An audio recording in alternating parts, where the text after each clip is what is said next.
Sie hören Sport und Musik. Das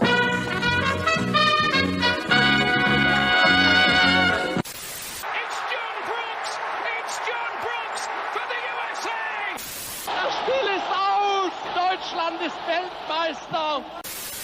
In a world where fans fight over whether to call it football, or soccer, two German men defy the odds and call it Fußball.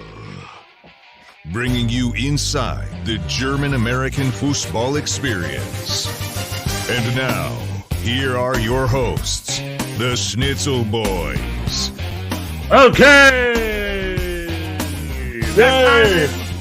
Time Gotta unmute yourself that second time, too. I've done this before. Did I? Well, no, I was holding on purpose for a second. Oh, okay. Because, like I said, this file misses the extended beginning part. So I was just adding 5 more seconds, and it's still not enough time. It still went in a little too early. But that's okay. I'll fix this. I'll get the proper edit up. But the reality is, for the fans at home, we're actually thinking of maybe revamping our beginning a little bit. So we might have a new intro at some point. At some point. Maybe this in a year week, or two. This week I have some time. I will actually commit myself to working on that. I give it a year. The amount of time it took. We're not super fast. No. The amount of time it took MLS to pull a total TV network out of their butt, we have not written a new 30-second intro yet. We'll do that soon. If you say it like that, it sounds bad. Okay, I can say it however you want. But anyway, welcome to Schnitzel Boys USA Hour, America Time, America Party. MLS is back. And you know what else is back? CCL is back. That's right. We've got a bunch the real of Champions League. The real Champions League. Okay. You know, we were just now in the Deutschland Hour pretending to care about this other Champions League, talking about teams like Chelsea or Paris Saint-Germain.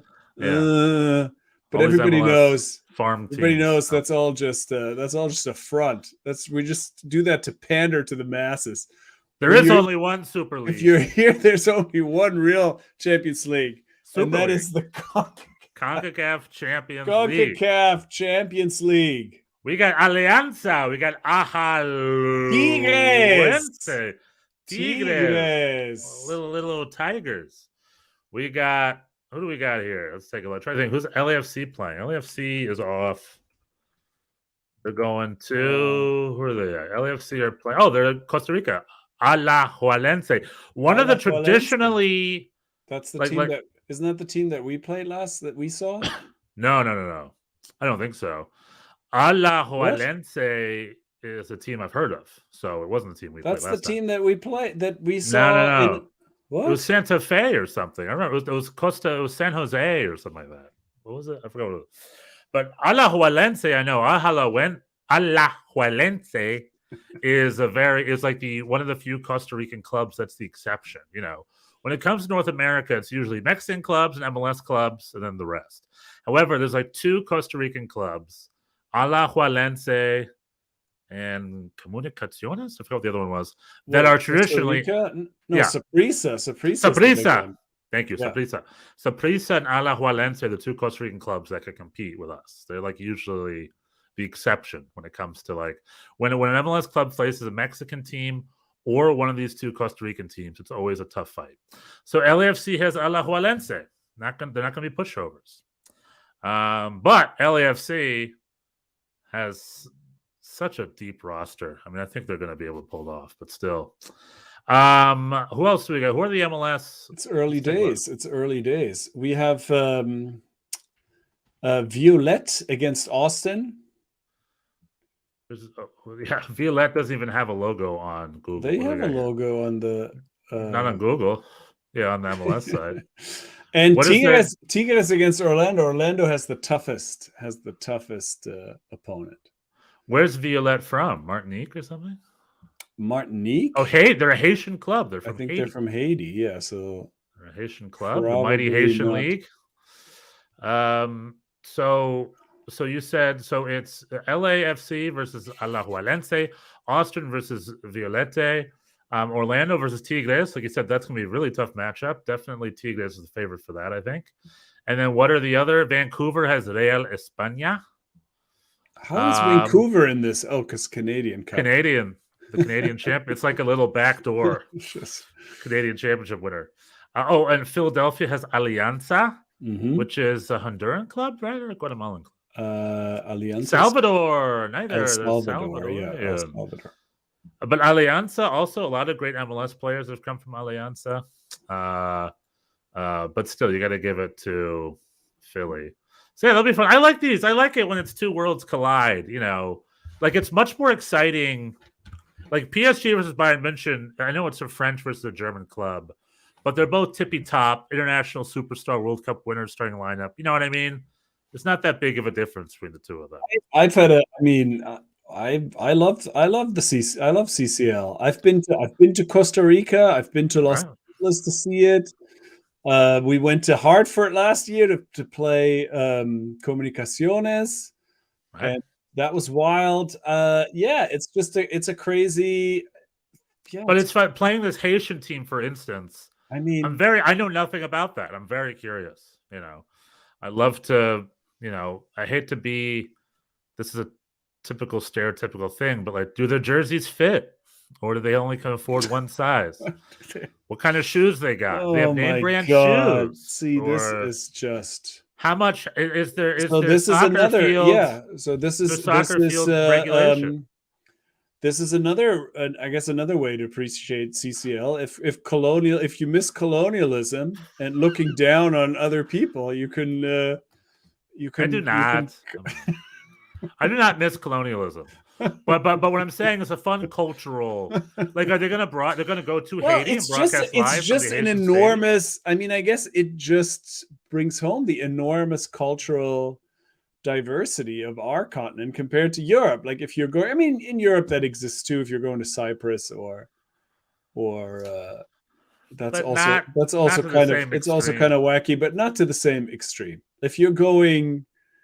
You get on a plane and you travel to El Salvador, like that's a different world. And different world. Haiti, different world. Haiti, oh my, very different world.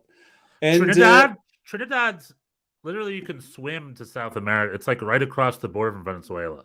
For some reason, it's in the North American but Confederation. It's right.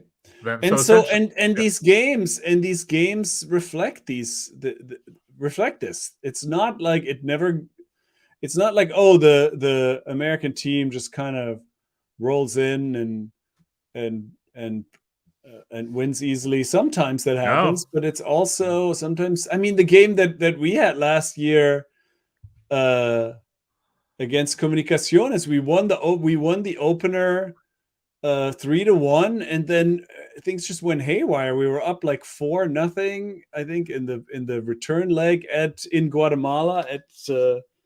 Comunicaciones, and then the wheels just came off and they scored twice and we almost got knocked out. It was just the away goal rule that made us advance. So anyway, it's wild, and it's not always. I'm sure that the soccer is going to be much prettier in the Champions League and blah blah blah. So this is not, you're not tuning in for tactical masterclasses. You're tuning in for chaos. You bring up a good point. MLS teams don't travel well, so their biggest challenge is the circumstances.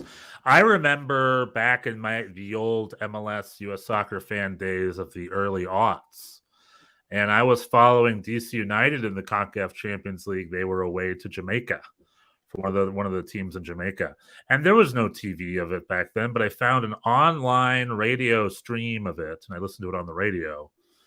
And I think DC United lost 5-1 or something. Like, they got destroyed. Now, Jamaica didn't have the spending power that DC United did, but I think it was simply because they had to fly to Jamaica and play a game in Jamaica. It's just tough. It's like you don't just shake that off as a person, and you're just in a very different environment, and that has an effect. It's not. I know. It's inevitable. I mean, you see this on the national team level, et cetera, et cetera.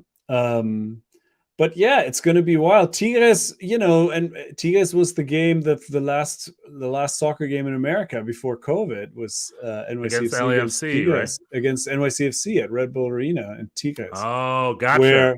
And Tigres only made it that far because their goalie scored on a header in stoppage time in the previous round. More importantly, wasn't that ground zero to one of the biggest super spreaders in the beginning of the COVID? I remember reading an article about how a lot of COVID in a certain area stemmed from like one soccer game. I think it was that soccer game. No, it wasn't that. I know what you're talking about. It was a different one, though. Because I was expecting that. I was like, oh, boy, we're going to hear. But it never happened. It seemed like, I don't know, we just got lucky. But it was the Philly game. The most memorable thing, I think I've told that story before, where Jean-Pierre Gignac, the French legend playing for Tigres, he gave his pants away after that game.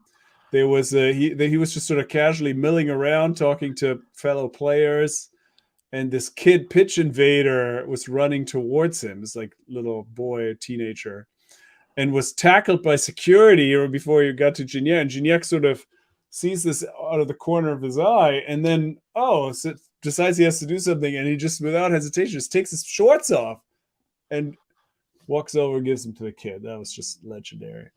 And that kid used his shorts as a tent for 3 weeks. And he had shelter. And it was nice. It's a nice story. Anyway, I love CONCACAF Champions League. And we live in a great era where finally... We're white privilege still means something, right? Yeah, exactly. Because white privilege used to be nothing. Now it means something. Anywho... I'm like, no, this character that you're doing is like that's scary. We're going away. Has been reduced to follow CONCACAF Champions League to still be able to. Anywho, we live in a beautiful era where the CONCACAF Champions League starts after the beginning of the MLS season, so now MLS clubs don't have an excuse. That's an improvement. It used to be the first competitive leagues for some of the clubs. Excuse me, and the matches. That's the case because now MLS starts earlier. The right. CONCACAF, the Champions League has not moved. It's just no, I think Champions League did move. It used to be in February. Now Champions League has this new round of 16 thing in March. Anyway, all the changes that happened were good changes. They're all good. MLS clubs are. I love it. Now I'm excited. I can't wait to see it. All of it will be on Fox Sports, I believe. None of it will be on.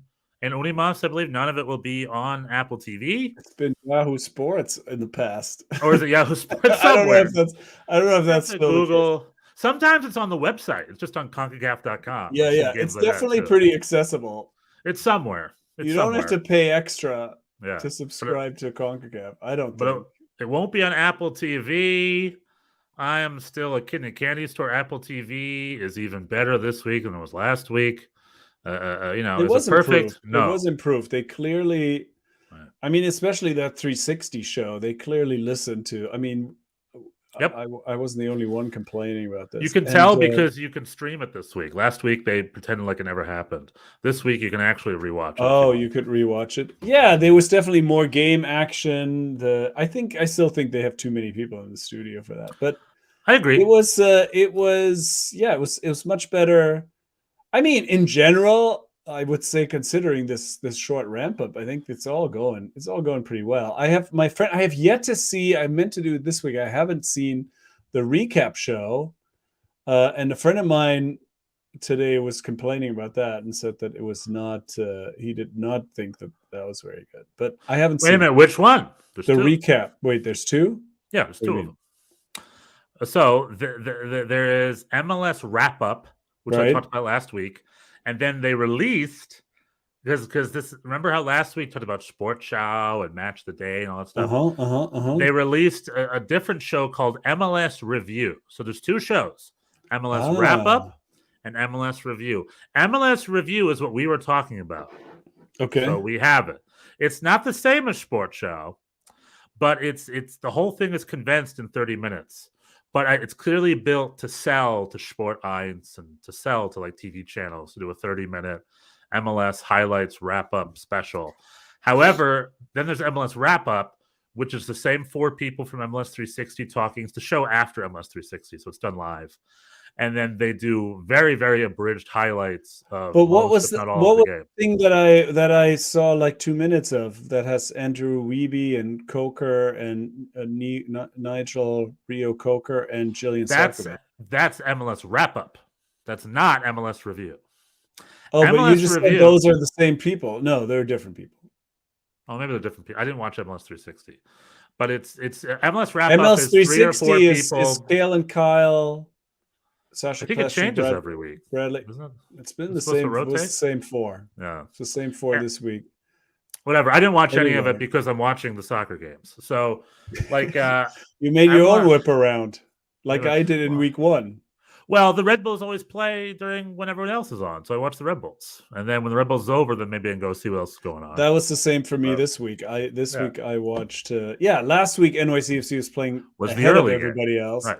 This time they were playing 8:30, so I got a little bit of 360, Right. and then more of 360 after. Yeah. So yeah, MLS wrap up. If that's what he's talking about, yeah, I don't like it either. MLS review, though, it's a bridge. It's not like an hour and a half long like it could be. But that's a big thumbs up. Okay, because I got to check that out. They vary it up. Sometimes like the audio changes. They do the thing where they have a guy narrate the game, which I like, and then a different voice narrates the next one. Then they'll change it up, and then the third one will be the game commentary. You know what I mean? Like they make it sound nice and professional. I got to check it out. And they're abridged highlights, but still. So I want to go on Apple TV. Thumbs up for the most part, right? Stuff MLS 360 still needs to improve. I get it, but they clearly have improved it already. They might improve it again. The games, there's a little sound tech. The Apple mics sound like robot mics sometimes. Have you heard that? Or sometimes their mics will fail. That's we had this week. We had Keith Costigan and Kindra de St. Alban. Right. They were fine. Yeah. I like her. It's a little. I did find myself missing. First of all, this hyped up. You can choose the radio feed thing doesn't seem to be active yet. I don't know if that's. What do you mean? I've been doing it most of the time. I don't think it has not worked for the NYCFC feed. Well, I don't know. Only the home broadcast.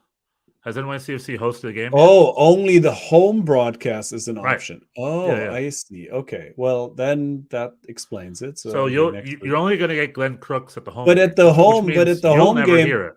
because I'm going to be at the stadium. Bingo. Only I will hear it because I'm watching it on the TV. Yeah. Now, I don't know why that's a thing. They could easily because it's maybe they'll change that. I guess it's just one a more stream to deal with. Yeah, but some don't have it. I think St. Louis doesn't even have a home radio. Oh, they don't send people on the road. Okay, well, anyway, that I guess I didn't understand. No, you were going to say something. I'm sorry. You were building up a head of steam there to say something about MLS state. Oh, here we go. So the big to-do, the big thing on Twitter, the big thing everyone was talking about was the Colorado Rapids no goal against Sporting Kansas City. It was a goal line clearance. There's photos of it. It exposed the fact that Major League Soccer doesn't have goal line technology. I didn't know that. Oh, I knew that. Apparently it's too expensive or something. They're skimping on it. So there's no goal line technology in the league, which I didn't know. I think that's a little bullshit, in my opinion, but I didn't know that. I think in England, if they have a watch and then it's green, if it goes Germany or whatever. too. Germany too. Where was it? There was a game where that became relevant this week. Well, I remember in England there was a game because it was bonkers. The ref called a goal because he looked at his watch. He's like, "Oh, I guess." And then if you see the replay, it's a corner, and the ball like sneaks above the line real quick before the goalkeeper catches it. And without goal line technology, that would never have been called. Anyway, Colorado Rapids had the same thing happen. It was like a back pass. Did you see it? No. Do you know why you can't see it? Because MLS doesn't have it in its highlights. It's snipped it out. It's pretending like it never happened.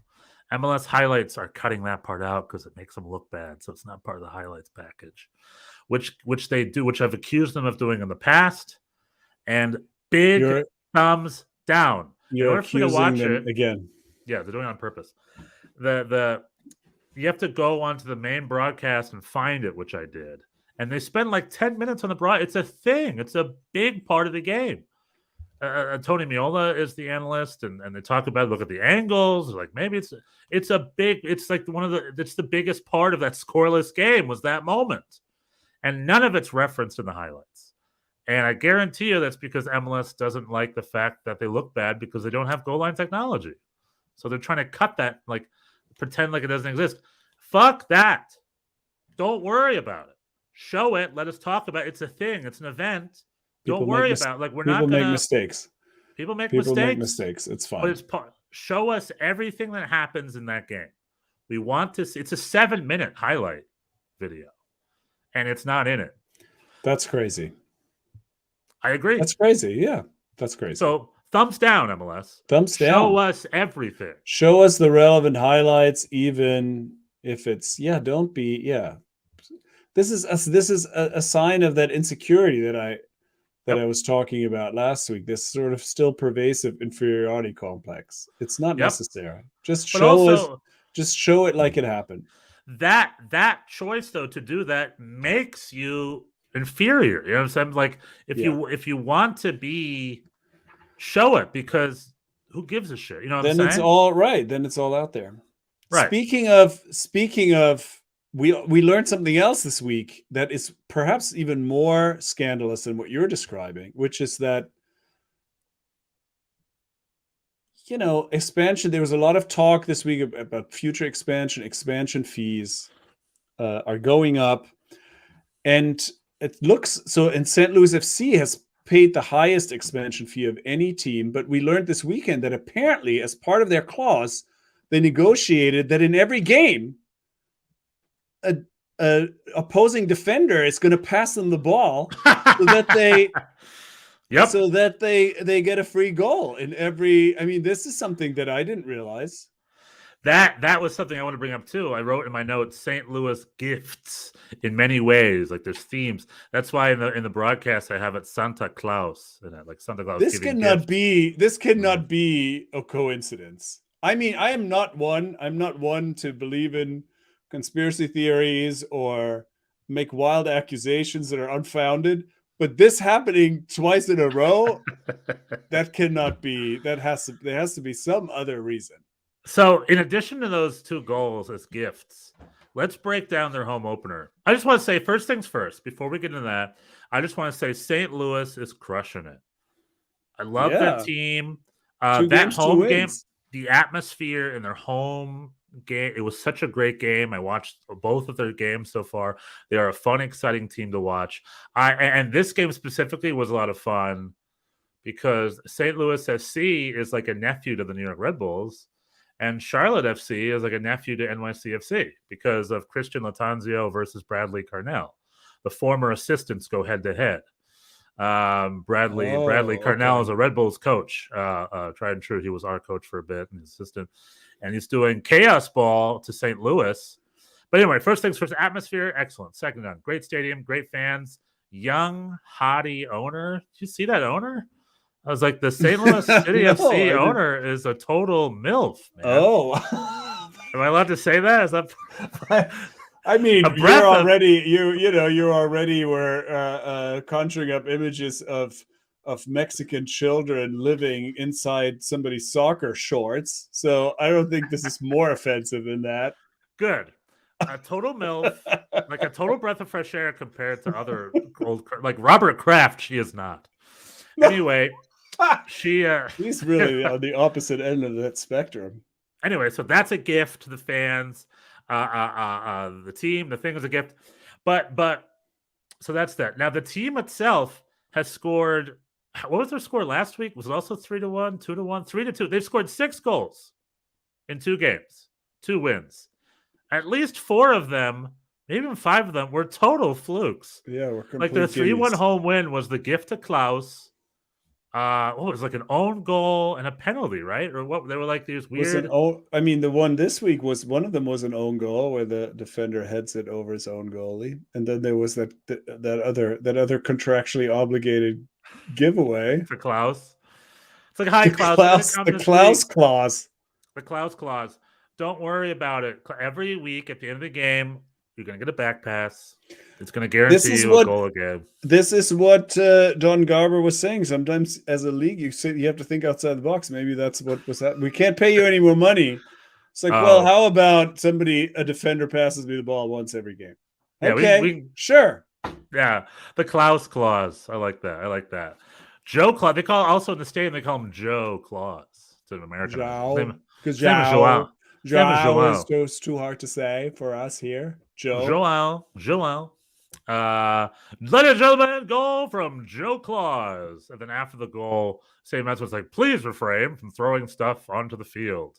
We will call the police or whatever. Yeah. Which I love. I need to isolate that broadcast. But again, Apple TV, the sound mix is perfect. The picture looks good.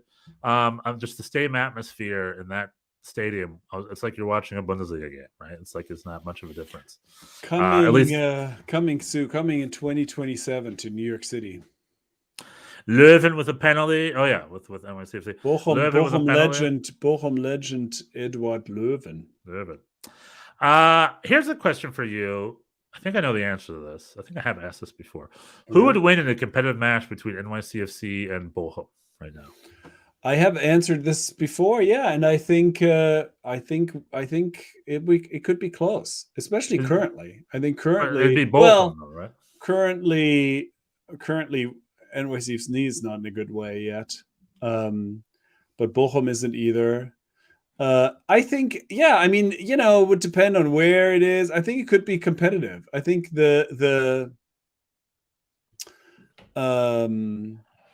like Maxi Morales would be, if in the days of Maxi and Tati, they both would have been the best players on the field for sure. Yeah. Do you follow Tati in Spain? I keep an eye on him. He's scoring, he's playing, but he's not really lighting up the league. Granted, it is a small club, and they are probably. It's hard it always takes a while. I think he's doing very well. He's a consistent starter. He scored a bunch of goals. Girona, I think, is exceeding expectations as a team. They're currently pretty comfortably not in the relegation zone. So that's, I think, seeing as they qualified as the 6th place. Yeah, exactly. Yeah. So this is, I think things are going well for them and for Tati too. I don't think we learned something. I don't know if you want to get into this. There was a little bit of talk. Brad Sims, the CEO of NYCFC, made like the media rounds this week, and usually these things are pretty. I mean, he's a very media savvy guy, and he only says what he's. But they were, I don't know, this week, because maybe there was something in the water, or there were so many of these interviews. He gave some actual.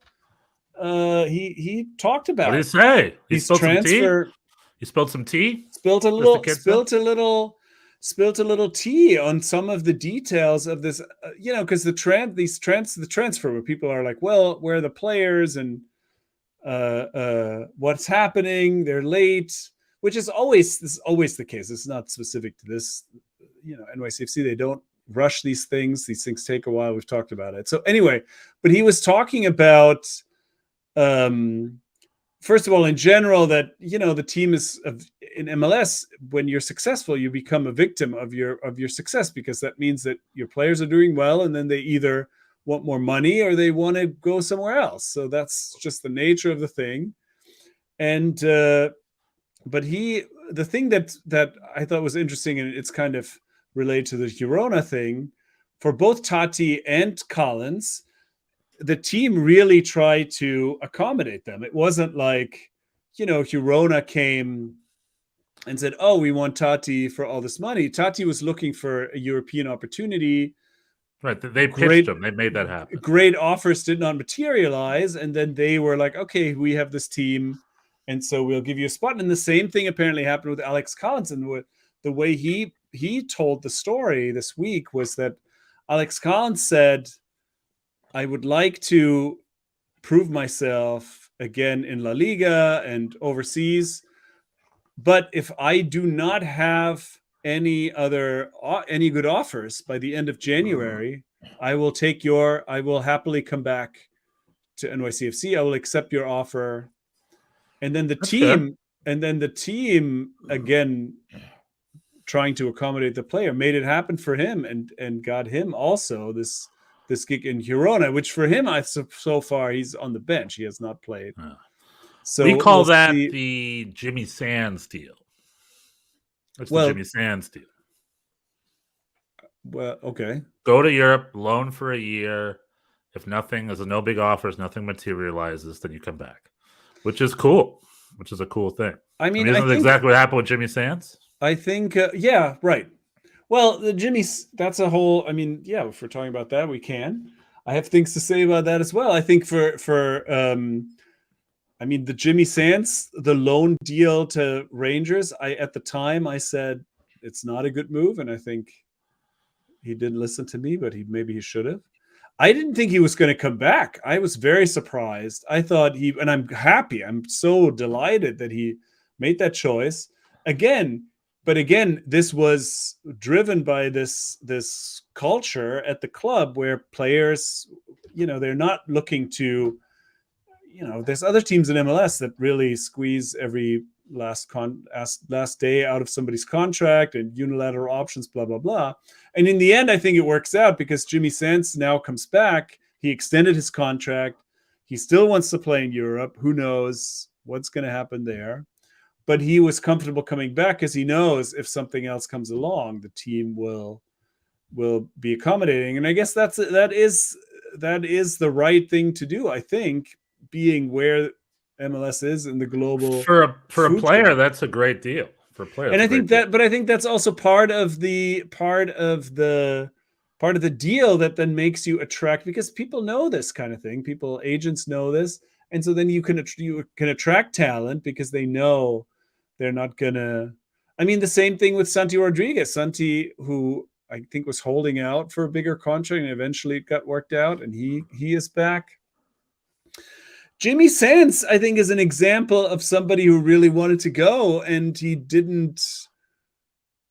He maybe was a little impatient. I think. Well, it's early days, but do you feel he's become a better player? I would bet he's going to be a more confident player now. He was great. He was great in his I don't know how long, 65 minutes. Right. He played. He was great. He was clearly He was clearly ready. He had that like sort of Scottish kind of rough and tumble mentality. He kept like looking at the ref, being like, "These are not fouls in Scotland. What are you doing?" Calling this. Like, he was definitely. I mean, that's also part of his position. He played like a man who had a competitive match against Borussia Dortmund. He was ready, and he clearly also wanted to show his stuff. Like, he was like, "Yeah, I feel like I've gotten better, and I'm going to show it." And then he completely cramped up. I think he has not now. In a few weeks, he has not played a full game because under the new coach, he really had fallen out of favor. Rangers. Well, so let's talk a couple games here. So you have a new player, Jimmy Sands. You were very, very unhappy with the opener against Nashville. And you went to Chicago. You felt much better about this game. Talk about. I did feel much better about this game. Well, it was a dominant performance, especially in the first half. Should have probably scored more goals. Gabi Pereira had a very saucy little. He likes to score in Chicago, and I mean, they were still the same. They were still the same kind of growing pains. Matias Pellegrini at the 10 is a question mark. Thales at the 9 is a question mark. These players learning new positions, which takes time. It's not the jury's out. But in general, it's a much more coherent performance. Jimmy Sands made a big difference. But then when he came off after cramping, everything collapsed. It's a very young team. I think only the Red Bulls, I believe, are younger. But it's a little bit different. The Red Bulls play a different style. They're not as dependent on flow and coherence as the NYCFC system is. Well, the Red Bulls also have a lot of continuity this season, right? Which is not from last and season. so it's still a work in progress. It went a lot better than last week, and we probably should have won the game. I was a little upset about that because Chicago does not look good, and they did not generate a whole lot. And so it was a little unfortunate to only come away with a point. Yeah. Well, because of parity, I think the final this year will probably be Colorado versus Chicago. And I think Colorado is going to win this year. I don't have a lot of. I would not put you would put $20 on Bochum not getting relegated. I would not put $20 on Chicago making the playoffs. I don't think. Well, hold on now. Then I don't understand this league. All the teams of this league have the same opportunities to sign the same players. Yes, except Chicago. Chicago is always going to be bad. Well, anyway, Colorado Rapids and Chicago and San Jose and Vancouver, they're going to run away with the league this year. And Houston Dynamo is the one who's going to knock them off their perch. Anywho, so overall, decent second bounce back game from NYCFC. Who are you guys? What do you watched that? You watched the Red Bulls against Nashville? Was Nashville good or were the Red Bulls bad? Nashville's good. Red Bulls are good. I don't know. Speaking of continuity, New York Red Bulls did a couple of big changes up top, but one big change in the back.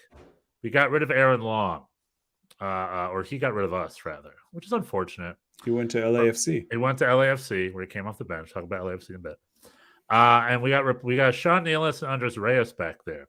And in the two opening games of this league, of this year, of this season, on Apple TV, the Apple TV year, New York Red Bulls in 2 games have let exactly 1 shot on target. And that was the penalty scored against them last week in Orlando. We are the best defense in the league right now. And it's showing. And we did that. And the reason I bring that up is because I hated the fact that we lost Aaron Long, our captain, our center back, our U.S. World Cup defender. He left. So I'm like, well, shit, right? Our back line's now Aaron.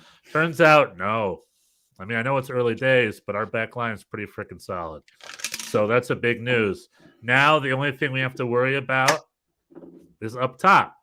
We've got Elias Manuel. But you got the dude. You got the guy coming.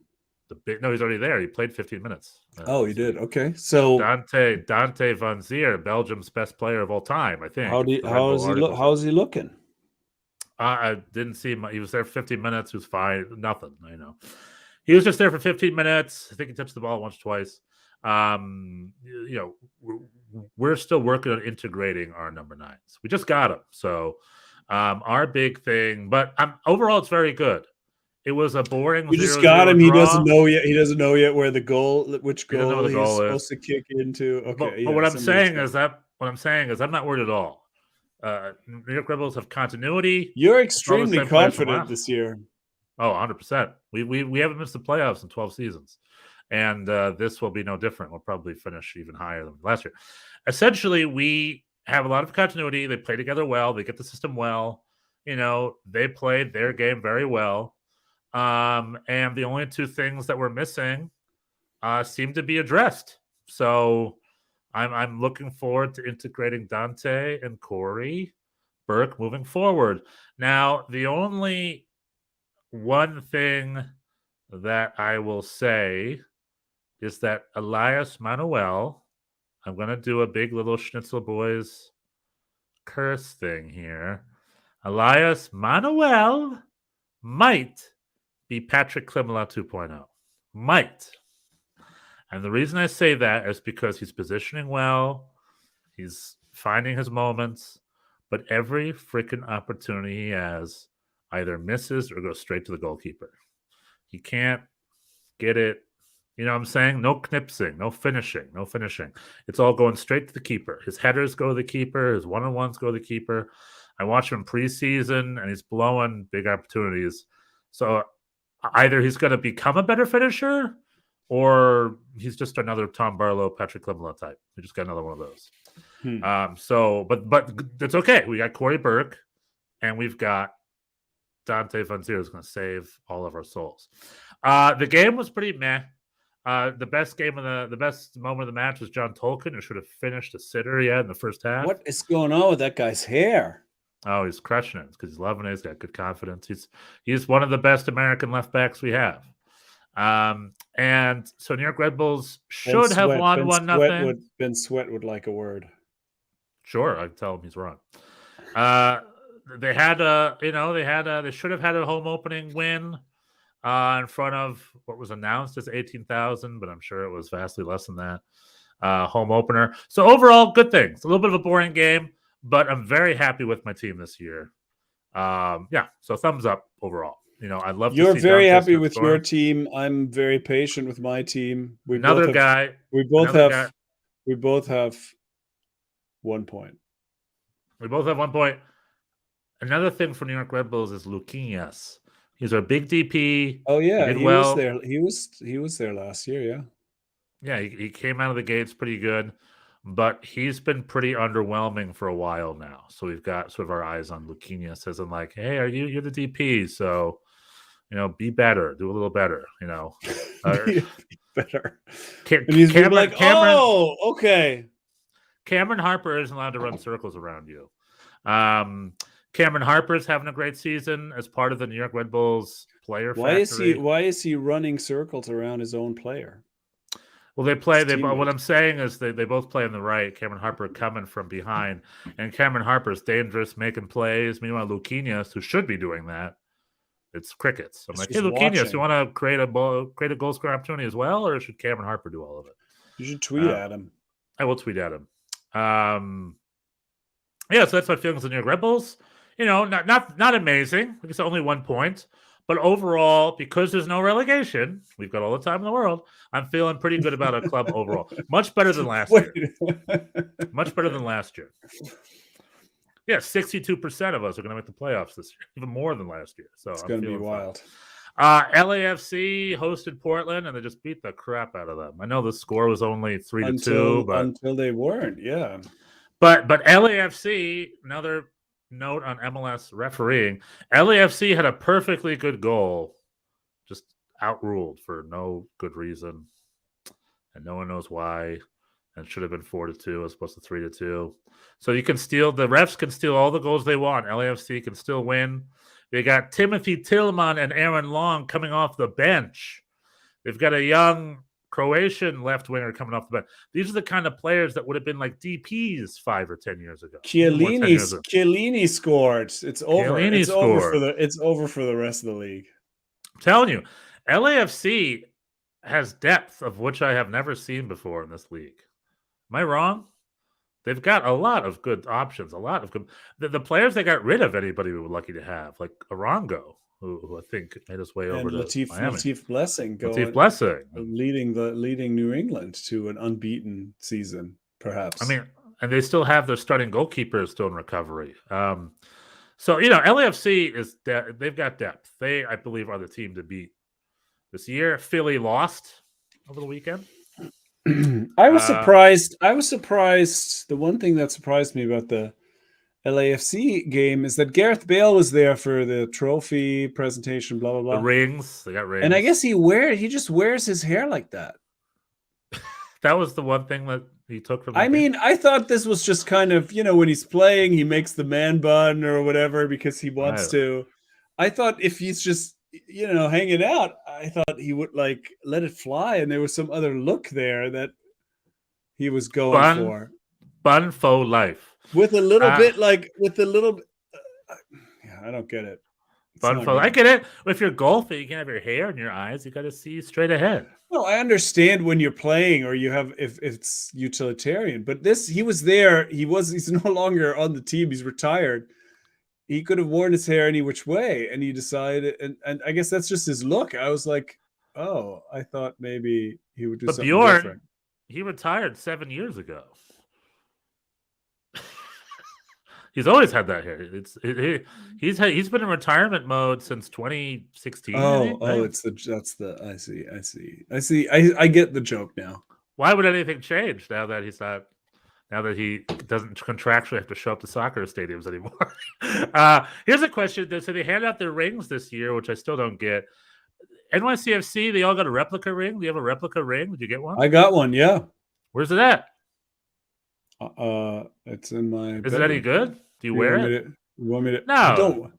I don't wear it. Why would I? I mean, does anybody wear their like? What's the point of it then? I don't get the ring. It's an American thing. It's not. It's an American thing. I don't know. You win a championship, you get a ring. That's what they do. I don't know. People have Super Bowl rings. The French national team did it in 2018, I think, when they won the World Cup. I think it's just interesting to me. You want me to go get it? No, but next week. LA Galaxy. I thought it was a nice touch that all the fans got one. I thought that was a fun thing they did. It's NYCFC gave out their gift packages today, right? I saw that on Twitter. Everyone got their scarf and their thing. Well, they got it at the they had an event this weekend at Dave & Buster's where you could pick it up.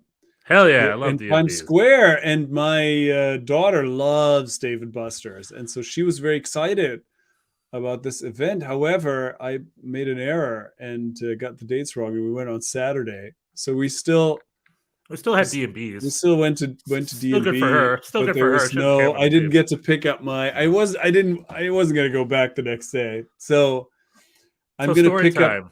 I'm going to pick up my thing on Saturday. What? Story time. Let's go. Saturday at the game. We're going to pick it up at the game. Yeah. How did it look? How did it look? What am I getting? I haven't seen this.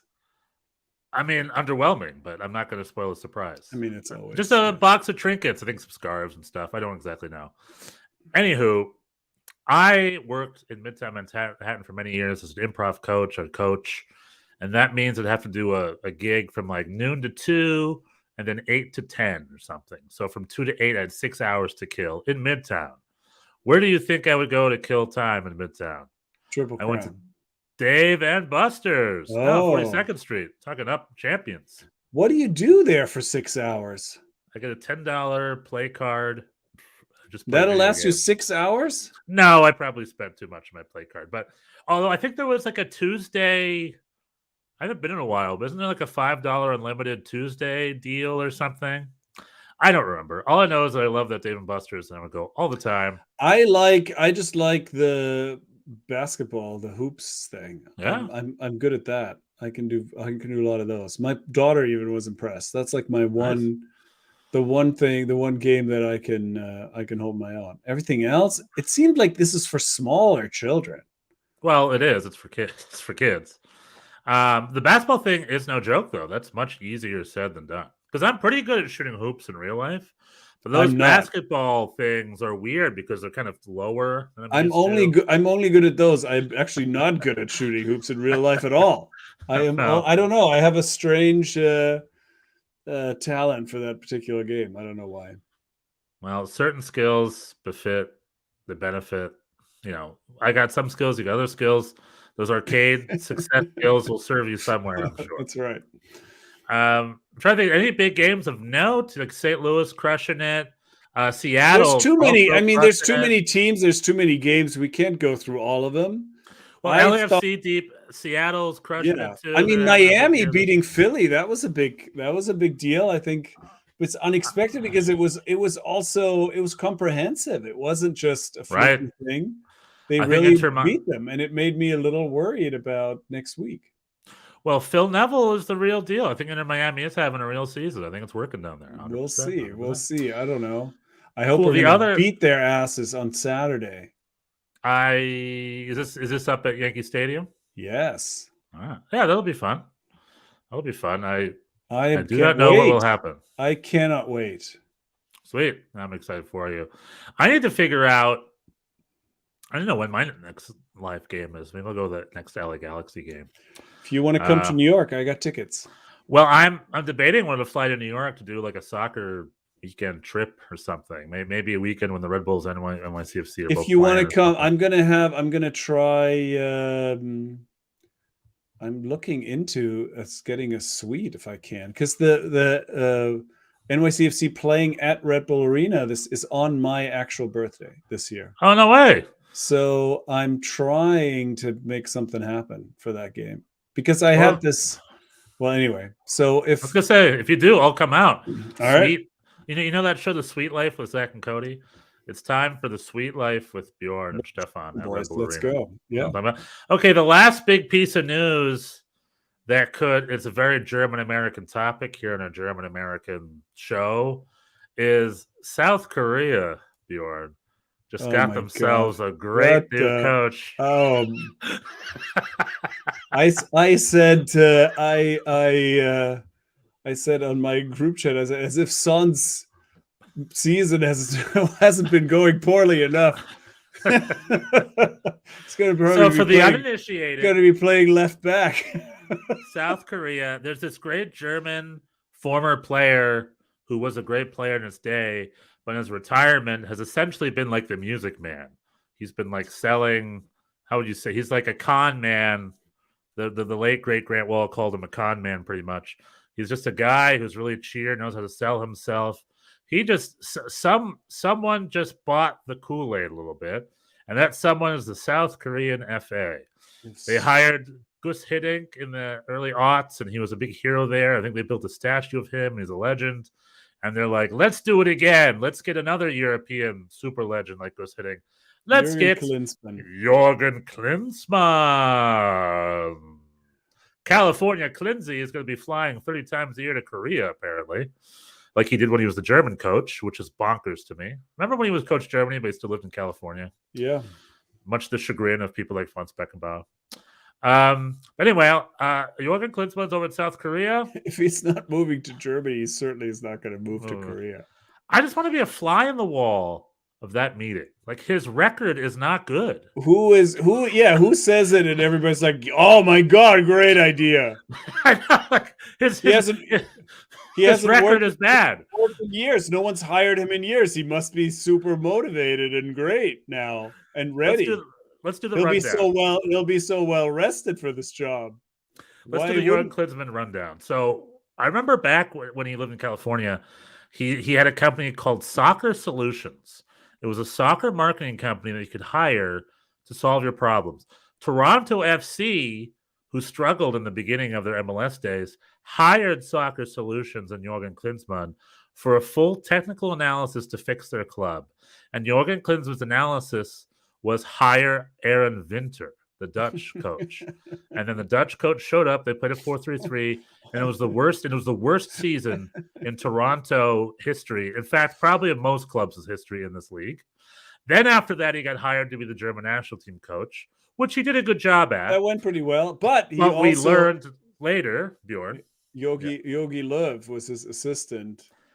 And essentially, the story goes that because his mentor is Bertie Fuchs, and Bertie Fuchs did this abridged coaching license 6-week course that his buddies could do. So Jürgen did that, and then that's where he brought in his buddy Joachim Löw. Joachim Löw was essentially his ace in the hole. He was like a secret tactician he had.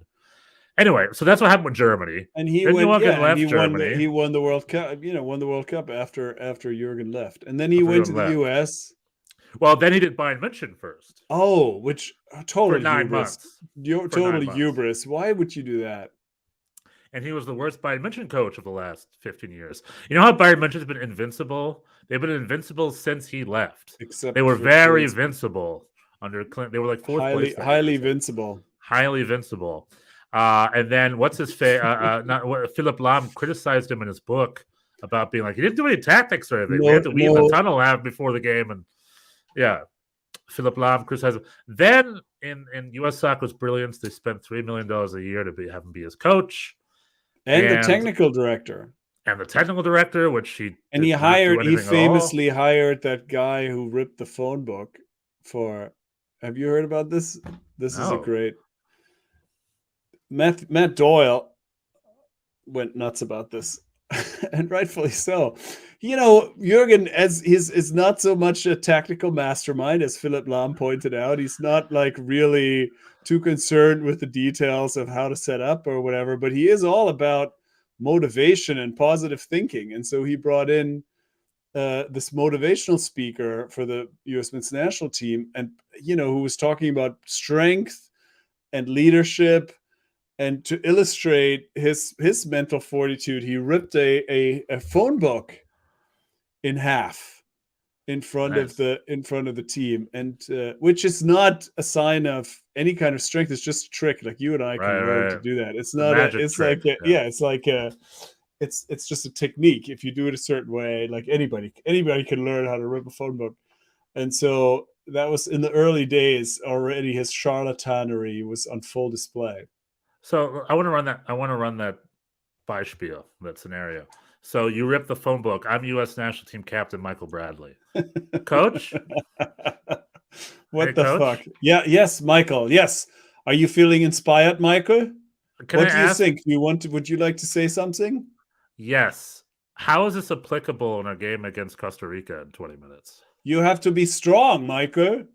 You have to be strong. Michael, Yes? that is not a good question. You play right back today. I'm sorry. Thanks for replacing my dad. I appreciate it. Okay, so that was that. So that was the and I will say up until 2014 World Cup, it was decent. It wasn't great. There was that big article in 2013. Now there was clear factions between the German Americans, the non-German Americans of it. But the 2014 World Cup went well for the U.S. However, he also hired Bertie Folks as a consultant, essentially. Like he hires coaches to coach for him. And then when Bertie Folks left, from 2014 to 2016 was some of the worst sort of U.S. men's national teams we've seen. Well, and then he got modern era. fired because he wasn't gonna, and Bruce Arena tried to rescue and couldn't. Right, and then he went to Hertha Berlin. As not as a coach, as a yes. Sport. No, but he was like Sportdirektor or something, right? So this is the last That story. didn't go well either. Rundown, the Jürgen Klinsmann charlatan rundown. A guy named Lars Windhorst put 400 million euros into Hertha Berlin. And apparently we've learned later that Lars Windhorst is also kind of a con man too. I think he didn't really have the money. Anyway, so then Lars Windhorst put his friend Jürgen Klinsmann as like a consultant or something, or some sport director. He's on the board, head of the board, or some made up title for another con man. And then Jürgen Klinsmann fired the goalkeeper coach because he criticized his son's work ethic, and then fired the head coach and replaced the head coach with himself halfway through the season, where he coached, I think, 3 games. What could go wrong? Yeah, and he coached 3 games, and he quit via Facebook because he didn't have a proper coaching license. And then the club had to lie to the Bundesliga about his coaching license or something. And he went anyway, all this just to say, what the fuck is going on in South Korea? There's nobody else? And now we bamboozled a new FA. This is like a true crime. This is 100% a true crime. Why are they... The question that we don't know the answer to is why? How did this happen? If you had asked me, will Klinsmann ever coach again? I would have said never. Who is going to hire him? I mean, maybe his children. He would coach. He can coach his like family members. Well, he pitched himself for the Tottenham job. He didn't get it, and there were rumors he was going to coach, I think, Venezuela or Ecuador. I think it was Ecuador. It also didn't happen. I think he's applying. Like he's pushing himself out there. And I guess South Korea lost. They lost. They lost that battle. Someone Tom is saying someone spiked the kimchi. Yeah, someone spiked the kimchi. I mean, it's a mystery. We're gonna watch this with interest for all the 4 to 5 months that this is probably gonna last. Who's Gus, by the way? Gus was light years. Gus Hiddink, the guy. Oh, Gus Hiddink. The guy you started your story with was light years ahead. I don't even think they're on the same. I think they're just different. Gus Hiddink is a professional. Yeah, coach. He's a coach, and Jürgen Klinsmann is a goofball. Yeah, he knew coaches when he was a player. A former player, now goofball. He's a California beach bum. Come on now, stop hiring as a Californian. We're not the most ruthless. He takes himself very seriously. Yeah. Anywho, that was the Jürgen Klinsmann rundown. Amazing. I'm glad you brought that up. I forgot about it. I was so puzzled by this. You know that movie, The Ring, where the only way to get rid of the curse is to have someone else watch the video. You have to watch the video. Right. Curse. That's what U.S. Soccer just did with Korea. So the Klinsmann curse has been lifted. Like, hell yeah! No, you get Klinsmann. Oh. Anyway, Klinsmann, we love you. We want to go to the play as a guy. As a player, not as a guy. He's probably a nice guy. I don't know. We should hang out with him. I don't think so. Actually, I don't think so. No. Yeah, maybe. I don't know. Who would you rather hang out with, Woody Fuller or Jürgen Klinsmann? What? Do you even have to ask that question? Hey, country mile. What are you talking about? Yeah, because da ist nur ein Rudi Völler. Gibt nur ein Rudi Völler. Gibt nur ein Rudi Völler. Und das gibt 4 Jürgen Klinsmann. Das gibt überall 4 Jürgen Klinsmann. Zu viel. Zu viel Jürgen Klinsmann. Now in South Korea. Too much Jürgen Klinsmann. Condolences to Hong-Min Son. His season's already going poorly with Tottenham. Now it's taking a turn for the worse. He's going to be playing defensive midfielder. And they played so well the World Cup. What was wrong with who was their coach? What? I don't know. French? I forgot who it was. I think it was a big coach. But anyway, I think that. Do you have any other thoughts? No, man. We were on a roll tonight. Heck yeah, we are Champions League. We don't need to talk about games. Champions League and Apple TV and CCL, baby. I'm loving watching all the people who can't figure out Apple. Google it. I'm on Twitter about it. It's not hard. Just bye, Tom. Bye, fans. See you next week. Party every Monday night.